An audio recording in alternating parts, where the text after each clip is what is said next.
Vous gagnez 200 000 dollars par an et le fisc, vos voisins et votre propre cerveau espèrent que vous ne le remarquerez jamais. J'espère que tu ne remarqueras jamais les calculs cachés qui te maintiennent à un salaire de la panique. Laisse-moi t'expliquer pourquoi cela arrive. Imagine un peu, un gros virement qui tombe toutes les 2 semaines. Sur le papier, tu fais partie des 10% les plus riches d'Amérique. En réalité, ton compte courant est à l'agonie dès le 28 du mois. Comment se fait-il que plus d'argent donne l'impression de moins de liberté ? Voilà le truc. Pendant des décennies, le marché était simple. Gagner plus, stresser moins. Franchir les 6 chiffres et les soucis s'évaporent.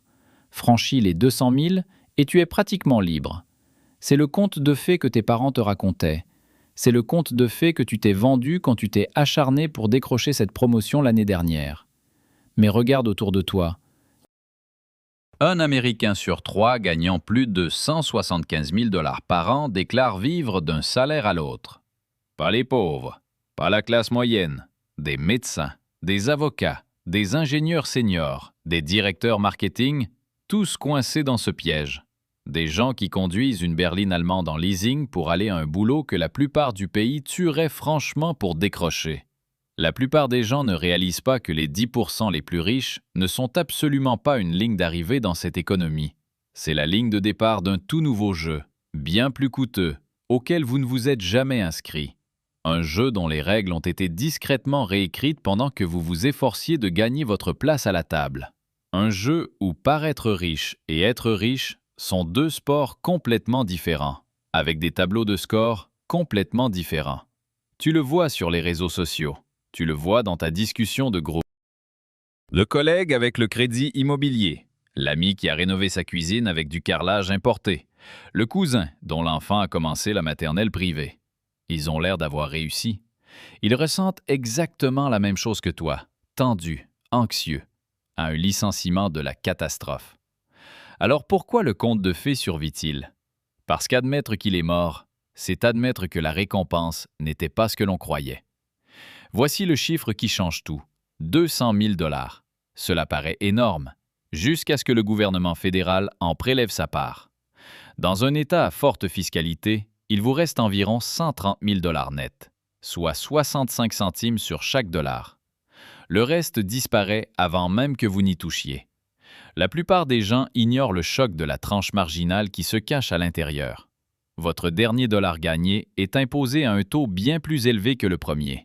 Le calcul punit ceux du sommet. Donc ton augmentation de 170 000 à 200 000 ne donne pas l'impression d'être 30 000 de plus. On dirait 17 000 de plus. L'autre moitié est taxée, prélevée, retenue et discrètement envolée pour toujours désormais. Viennent ensuite les suppressions progressives. Votre crédit d'impôt pour enfants diminue rapidement. Votre déduction des intérêts de prêts étudiants disparaît entièrement. Votre cotisation Roth est plafonnée. Même votre compte épargne santé commence à être écarté discrètement, sans bruit. Le Code des impôts récompense les revenus modestes et moyens par des allègements. Il récompense les très riches par des failles fiscales. Le haut revenu occupe le pire siège de la maison. Ajoutez maintenant la ville au coût de la vie élevé, parce que c'est là que se trouvent vraiment les emplois bien rémunérés. Le loyer d'un 2 pièces à San Francisco coûte une fortune. Les impôts fonciers dans le nord du New Jersey. La garderie à Seattle. Les chiffres sont brutaux quand on prend la peine de les additionner. 2 500, 4 000, 3 000 par mois, chaque mois, avant même d'avoir avalé une seule bouchée. Tu es riche sur le papier, fauché sur ton compte en banque. Voilà l'illusion. Voilà le piège. Les impôts ne sont que la première fuite. Voici où cela devient structurel. La seconde fuite porte un nom, le tapis roulant hédonique. Votre cerveau s'adapte à tout ce qu'il possède. Ce qui vous enchantait l'an dernier vous semble banal aujourd'hui. Les sièges en cuir perdent leur odeur de neuf. L'appartement avec vue cesse complètement de ressembler à une vue. Alors tu vises l'amélioration suivante. Plus grand, plus beau, plus rapide. Le tapis roulant accélère, tu cours plus fort. Vous restez exactement au même endroit émotionnellement. La plupart des gens ne réalisent pas que les coûts fixes ne bougent que dans un seul sens. On arrive toujours à se convaincre d'acheter une voiture plus belle. On n'arrive presque jamais à se convaincre d'y renoncer. Vous passez d'un studio à un 2 pièces. Redescendre donne toujours l'impression d'un échec personnel. Tu t'inscris à la salle de sport plus chic. Résilier l'abonnement, c'est comme renoncer à toi-même, à ta progression.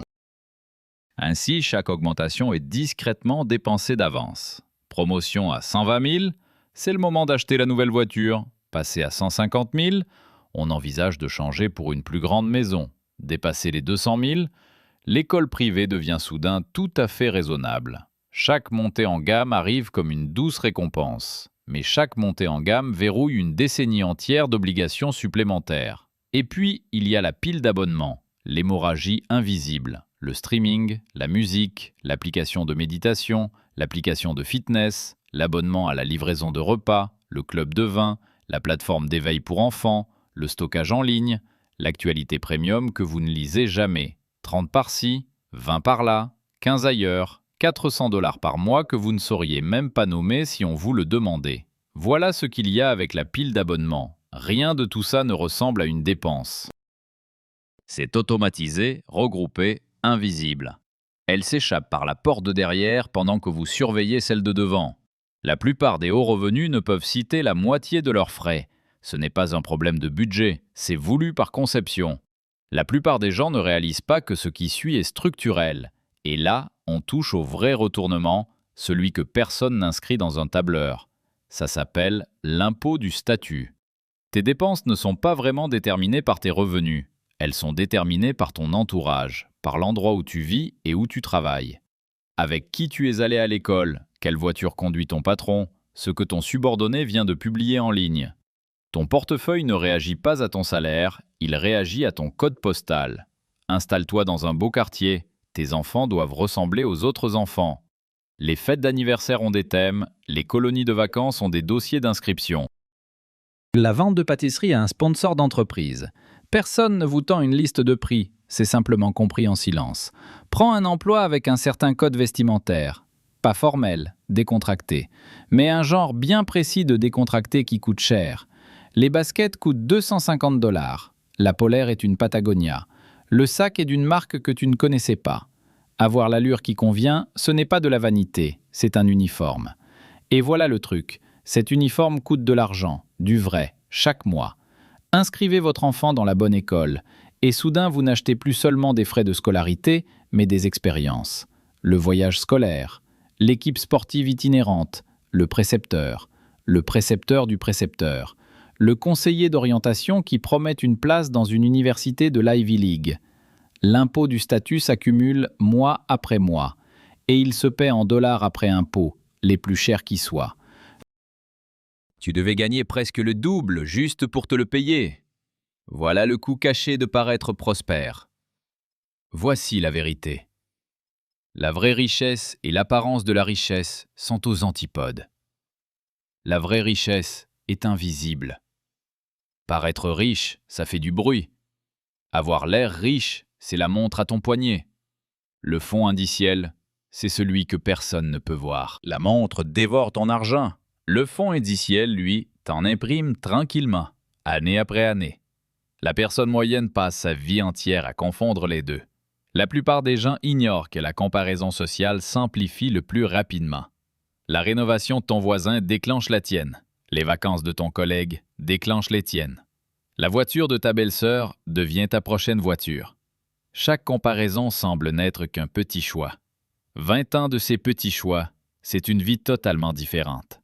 Maintenant, multipliez cette erreur sur 20 années entières. Laissez-moi vous présenter deux personnes très différentes. Même travail, même salaire, même point de départ. Voici Sam le dépensier. Il gagne 200 000 par an. Il ramène environ 130 après impôt et n'épargne que 10 % de ce revenu net. 13 000 par an sont mis de côté pour son avenir. Les 117 000 restants alimentent son train de vie. La voiture, l'appartement. Les vacances, les brunchs, le matériel, le style. Maintenant, voici Sarah l'économe, sa collègue. Même travail, même salaire de 200 000, même 130 net.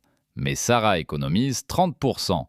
Cela représente 39 000 dollars investis discrètement chaque année.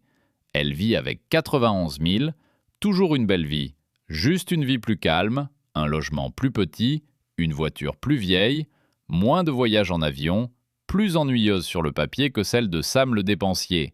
Maintenant, avançons rapidement de 20 ans. Tous les deux obtiennent environ 7% sur leur argent investi. Un rendement de marché, tout ce qu'il y a de plus ordinaire. Spender Sam a économisé 13 000 dollars par an pendant 20 ans. Son portefeuille atteint environ 570 000 dollars. Correct, pas révolutionnaire. Il a toujours un crédit immobilier. Il a toujours des mensualités de voiture. Il ne peut toujours pas arrêter de travailler. Sarah l'économe a épargné 39 000 par an pendant ces mêmes 20 années. Son portefeuille atteint 1,7 million, 3 fois la pile de Sam, avec exactement le même salaire. Sam avait l'air riche. Sarah, elle, l'est devenue vraiment, après 20 ans. Sam a un style de vie. Sarah a un choix. Sam doit continuer à se montrer. Sarah peut s'en aller. Voilà la chronologie de la liberté. Voilà la véritable divergence. Deux personnes, le même revenu, mais l'une est maîtresse de sa vie, l'autre la loue à son employeur. Les véritables pertes ici sont plus importantes que les dépenses elles-mêmes. Voici ce qu'il faut comprendre sur l'inflation du style de vie. Les dollars que vous dépensez aujourd'hui ne sont pas seulement des dollars sur un ticket de caisse. Ce sont des dollars multipliés par le temps, multipliés par les intérêts composés. Voilà ce que la plupart des hauts revenus n'intègrent jamais vraiment au sujet de l'argent. Fais le calcul.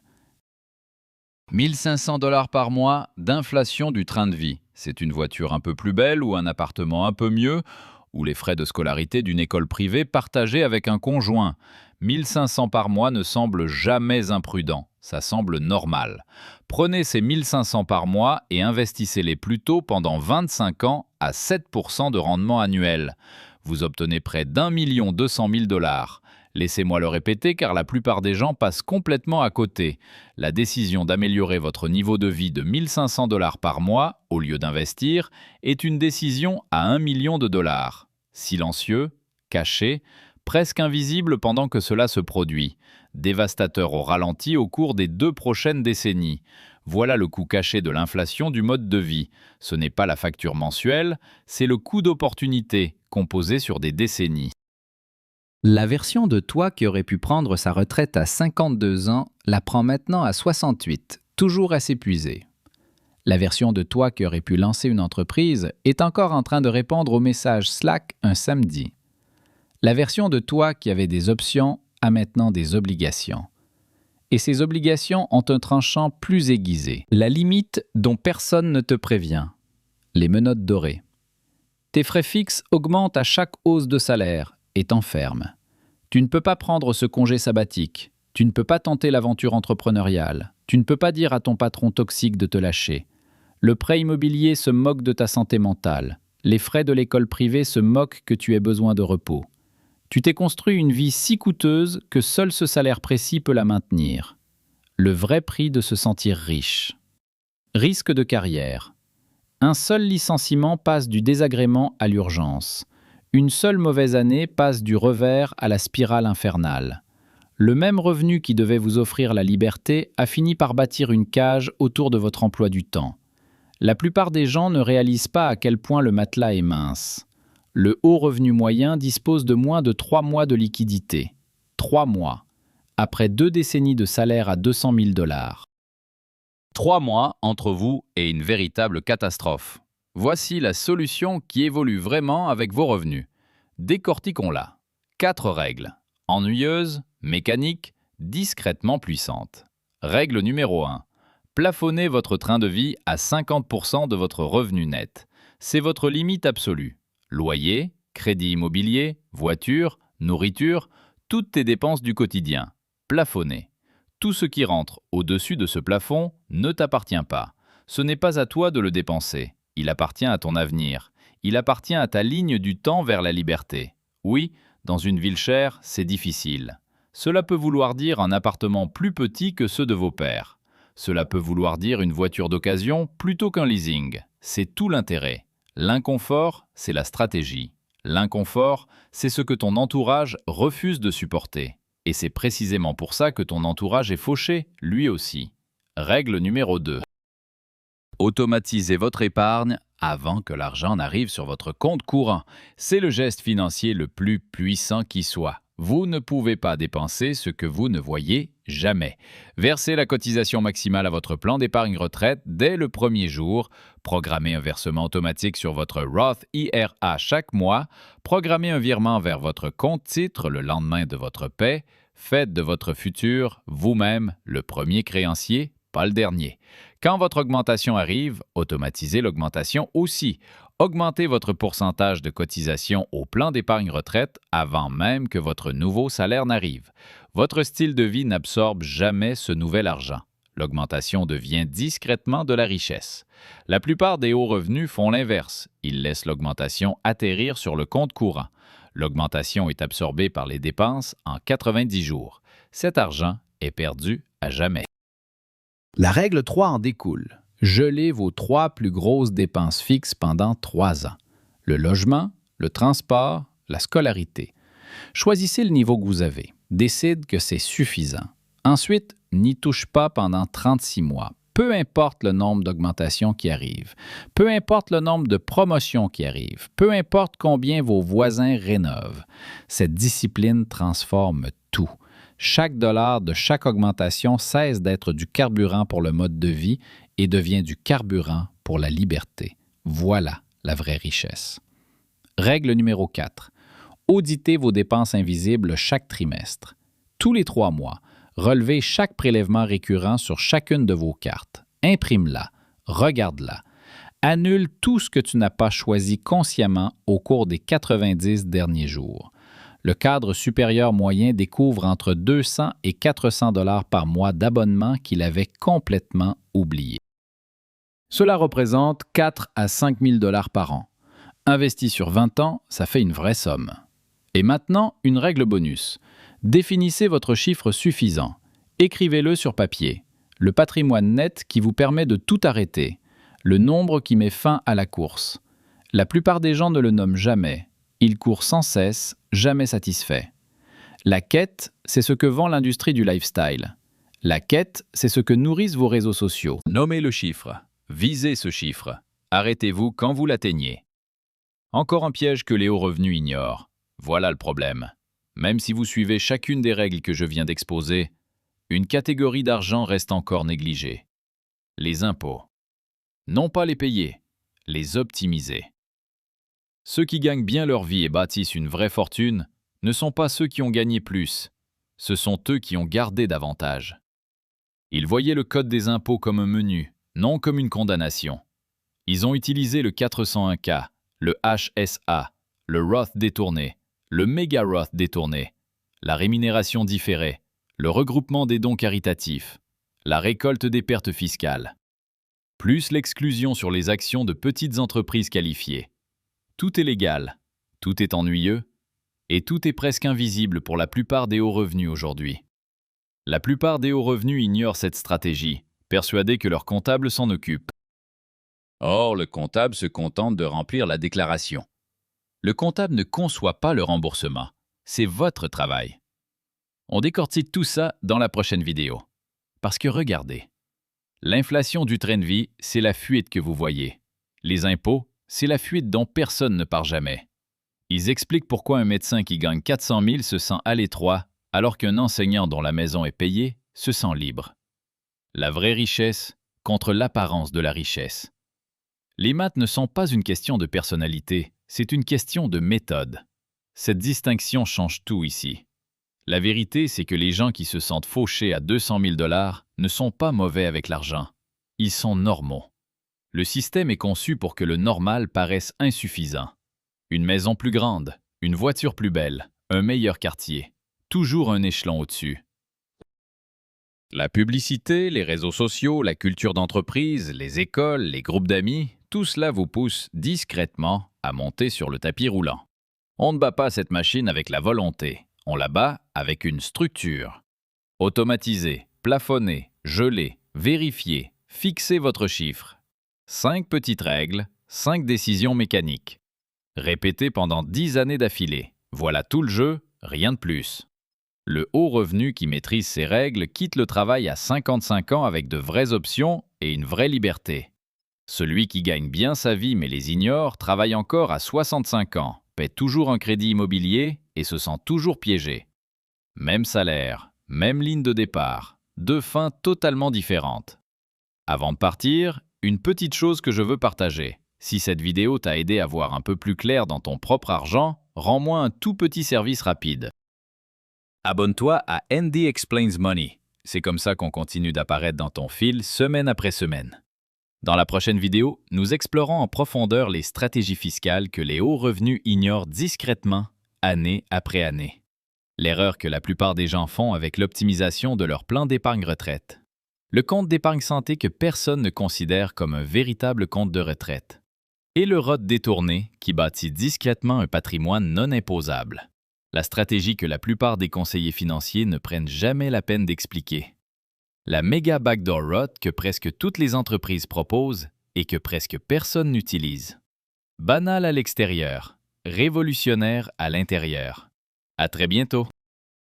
Si tu veux faire des choix financiers plus intelligents, cette chaîne est ta prochaine étape. La vraie richesse, pas juste l'apparence de la richesse. Voilà ce qu'il faut comprendre. Poursuivez les calculs cachés, pas les moments forts. Suivez le système, pas le slogan que tout le monde répète. Alors abonne-toi, clique sur la cloche